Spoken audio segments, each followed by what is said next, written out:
right, we're seeing right now here on Live Now from Fox, Vancouver Police just stepping to the podium to detail the latest after an arrest was made following the tragedy of a car ramming at a festival over the weekend. Let's listen into this live event here on Live Now from Fox.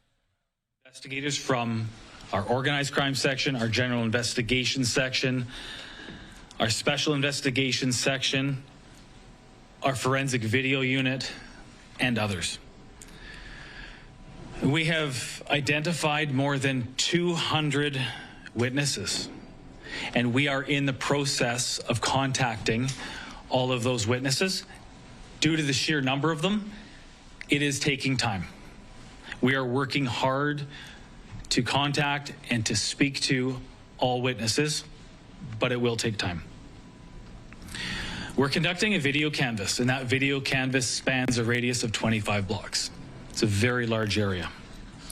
We're following up on 43 tips that have been called in to our homicide hotline, 604-717-2500. And so far, we've received 51 submissions to our video portal. We've established this portal. We've linked it at vpd.ca. We've also posted it to our socials with a QR code.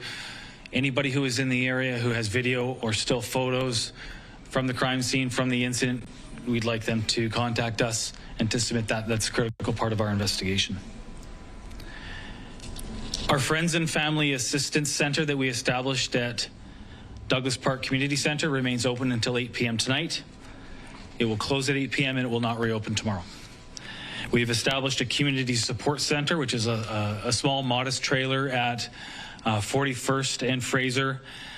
And this is going to be a place for people to come if they would like to obtain information, seek emotional support, or access resources. It will be staffed by VPD personnel, and there will be victim services support workers there as well. This will remain open from noon until 8 p.m. daily until the end of this week. If we decide to keep it there for additional days, we'll update you later in the week. Those are all of my updates for today. I am happy to take any questions you have. I'll do my best to answer them. If I can't answer them, I'll bring you the information tomorrow. Go ahead. Thank you. It's Brenna with the Canadian Hey, Brenna. Press. I'm just wondering if you can provide any kind of potential timeline you might expect for recommending additional charges. So we have 11 homicide victims. 8 second-degree murder charges have been laid. We submit our evidence to Crown Counsel. That timeline will largely depend on Crown Counsel's charge approval threshold. So the short answer to you is I cannot give you a specific time. Go ahead. Is last week's fire in East Hastings still being treated as suspicious? Is there any update to the investigation? So I'll answer that question quickly, but the purpose of this briefing is to talk about updates related to the Lapu Lapu Festival vehicle attack. I'll answer that question. The fire is still under investigation. Go ahead. Did you say a 22-month-old is a serious? Yes. Thank you. Also, how many foreign nationals are also? We don't have that information. Do we know how many children were either injured or killed in the attack? Amongst the homicide victims, the murder victims, the youngest was 5 years old. Of the surviving victims who are still in hospital, there is one child, and that child is 22 months old.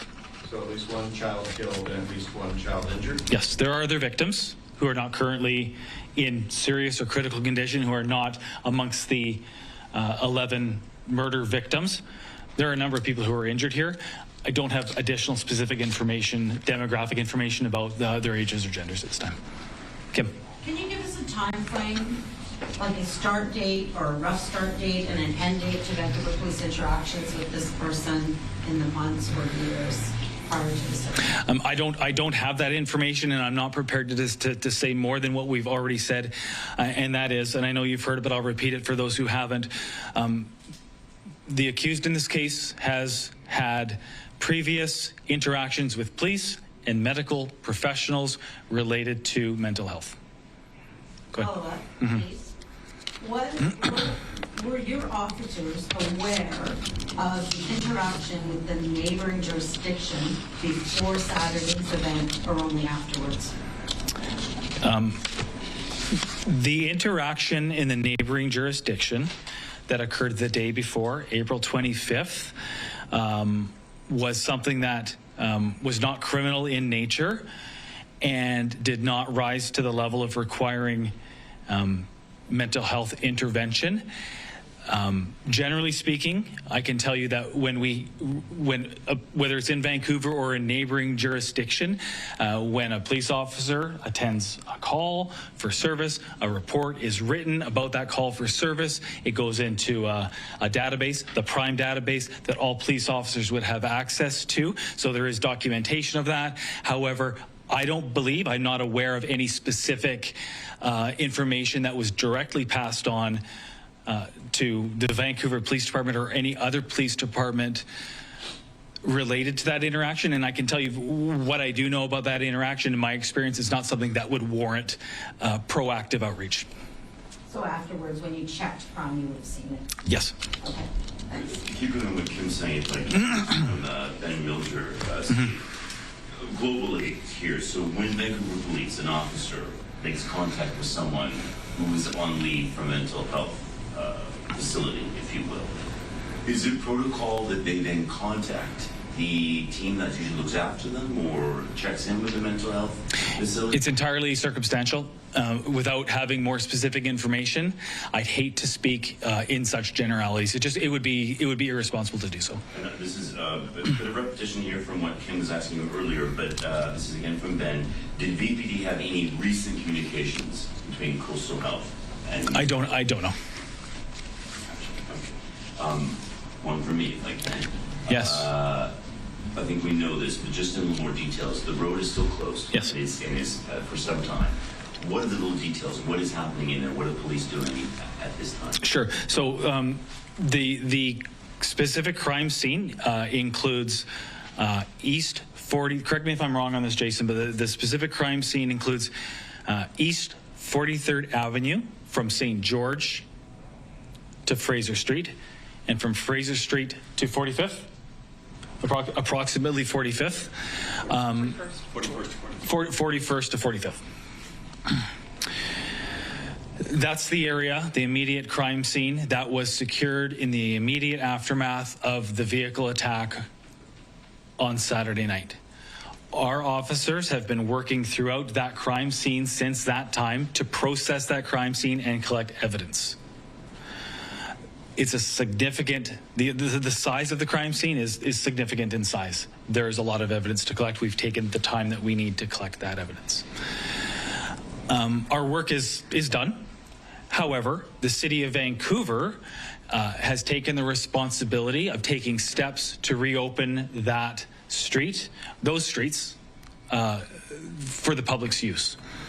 I've been in contact with the city of Vancouver. They've asked that I refer specific questions about those steps to them. So I would encourage you, if you've got additional questions about what those steps are to reopen the streets that have been closed, that you reach out to the city of Vancouver. I spoke with my colleagues there shortly before I came down to see you. My understanding is we do expect it to remain closed or secure, at least until tomorrow. We've worked with the city of Vancouver to collect personal property that remains there, and as I said before, we'll work on a process whereby people can contact us to retrieve that property. We're just not quite there yet. We want to make sure when we give out information, it's the correct information. So I'll have more on that for you tomorrow. Does that answer your question? Yeah, it's going to be one more. Yes. Tonight, so yes. I promise. I think you talked a little bit about this yesterday. Several officers down there on the immediate day and afterwards. How are they? Well, like everybody else in the community who's had to experience this, many of us are dealing with it in different ways, but we're all struggling to a certain degree in our own ways, but we have lots of support here. So critical incident stress debriefs, we call them diffusings, peer support, and other services that our organization provides to us. I certainly don't want to make this about us. This is about the community. This is about victims and families and healing for the community, and we're absolutely part of that community. And while this has an impact on us, I don't want we don't want this conversation to be about us. We have a job to do. We're professionals. We're impacted by this, but we need to maintain our focus here. Our focus is on victims, families, and collecting the evidence that we need to complete this investigation. Go ahead. Thank you. Yeah, just a quick follow-up to the kind of charge recommendation and assessment. Yep. Are you waiting to hear back from the prosecution service on some of what you've already forwarded, or are you still in the process of just forwarding evidence? During an investigation, I'm going to speak in general terms because I don't have a specific answer for this, but during an investigation like this, generally what will happen is we'll submit the evidence that we have in the first instance, and that evidence resulted in the laying of those 8 second-degree murder charges.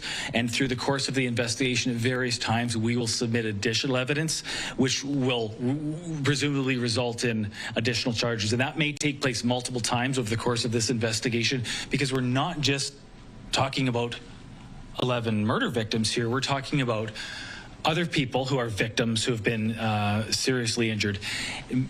Many of them we may not even know about yet. As I said yesterday, there may be people who left the area who have not come forward for personal reasons, and should they choose to come forward, we'll then begin a process to investigate and speak to them. So the answer to that is we will continuously provide updates to Crown Counsel. We'll allow them to go through their charge assessment process, which is independent of us, and I certainly don't want to speak for Crown or their timeline, but we'll just continue to do our work. Hi, Justine Hunter with the Globe and Mail. Hi, Justine. I'm wondering if you could tell me if you're investigating this as a hate crime.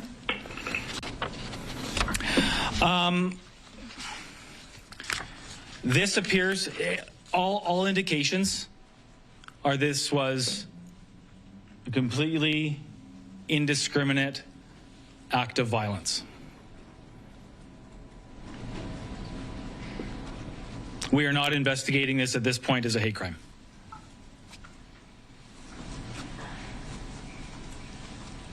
All right, thanks. Next question, go ahead. Go ahead with your question. Mike, just in Vancouver. Go ahead.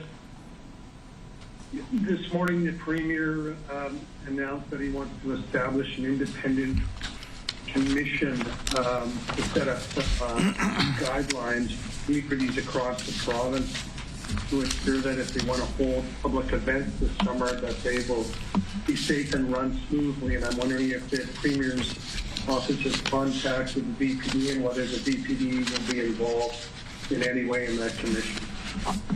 Well, first of all, Mike, I'll tell you that we welcome any additional support that the province of British Columbia is prepared and willing to provide.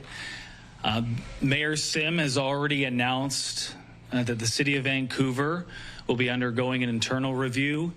We have said very clearly that while we believe that the planning for this particular event was sound and that everything was done appropriately, that we're certainly open to reviews and to considering what changes may need to be made in the future. So we welcome any review the province will do, and we welcome any additional support. We're confident that we already implement best practices for hosting events, big and small. We've hosted the Olympics. We're hosting FIFA next year. We hosted 3 nights of Taylor Swift last year. We host Celebration of Lights every year down at the waterfront that brings hundreds of thousands of people out.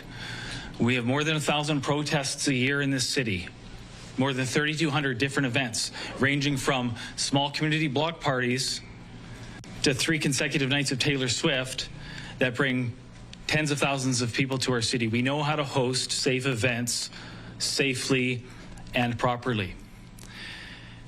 Our planning for these events, it's done by senior planners in our emergency operations section, overseen by our most senior executive. We have sent our own people, our own officers around the world to learn from other countries, including sending officers to the last FIFA World Cup to learn in first person from their experiences and bring that knowledge back so that when we host FIFA next year, we're implementing best practices.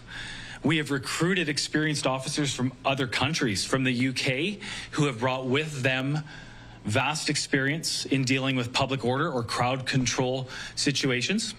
And we've implemented their experience in our processes. We've learned a lot from our previous experiences, both good and bad, namely the 2011 Stanley Cup riot, where we conducted an extensive review to what went wrong, what changes were made, and implemented changes.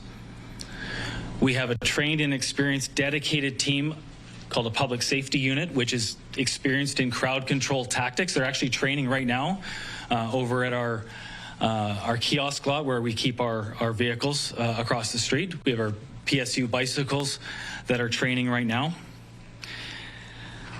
This unit works with other public safety partners, namely Vancouver Fire Rescue Services, and deploys multiple times throughout the year. We know how to host events. We know how to host events safely, big and small. That said, we're open to support, we're open to suggestions, we're open to making changes in the name of public safety if changes are required. Follow up, if I may. You mentioned that the DPD has identified 200 witnesses. Can you tell me how that came about? Was it through video? Was it through people contacting you or people? I just wanted to be clear on that because I know in the past when there's a major criminal event in the city, the DPD will bring in buses and put people on buses who are at a crime scene. Tell me if that happened here and maybe just flesh out how you've identified 200 witnesses and why it's taking time to interview them. Well, some of the witnesses were present at the crime scene in the immediate aftermath and were identified immediately by our officers as they responded to this vehicle attack. Others have come forward after the fact. We will continue the process to seek out and interview people who have information, witnesses, that will help us complete this investigation. There's 200 witnesses. To interview them properly in a trauma-informed way that protects the integrity of our criminal, very serious criminal investigation, it's going to take time, and we're going to take the time to do it right. A witness who comes forward is coming forward on their own initiative and needs to participate in an investigation on their own volition, and we need to treat them with respect in a trauma-informed and victim-centered way. So while it is a priority to collect every piece of evidence and every piece of perishable evidence we can to complete this investigation in a reasonable time frame, we're going to take the time that we need to do it right. Any more questions, Mike? Yes, one more, please. Go ahead. I know that the VPD trains for active shooter situations. There's been numerous exercises with emergency personnel over the years about preparing for a disaster like an earthquake. How do you prepare for something that, by all accounts, was unpredictable and just maybe flush that out a bit? The very nature of this vehicle attack was unpredictable, and as we've talked about already, it's hard to safeguard, it's hard to predict. Well, it's impossible to predict the unpredictable. That's what makes it unpredictable. However, once this horrific crime, this vehicle attack occurred, every available police officer used all of their skills and experience to respond and to respond professionally. And that's everybody from the first officers who were on scene, who were tending to victims who were seriously injured, frightened, some of them potentially running away out of fear, extremely traumatized, and doing so in working with them in a trauma-informed and careful way, to providing immediate first aid to those most seriously injured, to tending to the people who didn't make it. Our first responders, the people who showed up first and dropped everything to rush there, did an amazing job. And again, I don't want to make this about us, because this is about the community, and this is about the lives that have been lost, and the victims and the families and the community and the healing. But aside from those first responders who did heroic work in the immediate aftermath, in the minutes and the hours after this horrific attack, we have our most experienced investigators who have been working around the clock to collect evidence, to complete this investigation. And these are investigators who have many, many years on this job,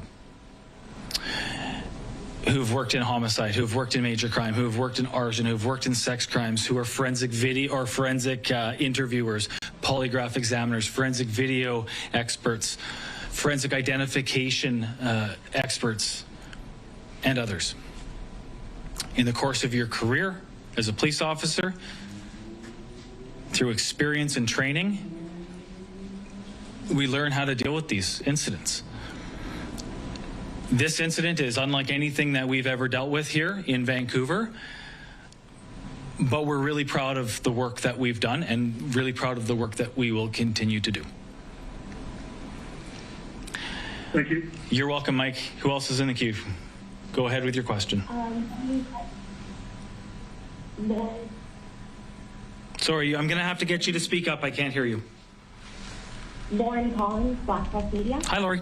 Can you hear me? Yep. Hi. Or Lauren. Sorry, go ahead, Lauren. Regarding the additional charges, would they be different to the second-degree murder charges, or would it be additional second-degree murder charges? The question is, would any additional charges be the same or different?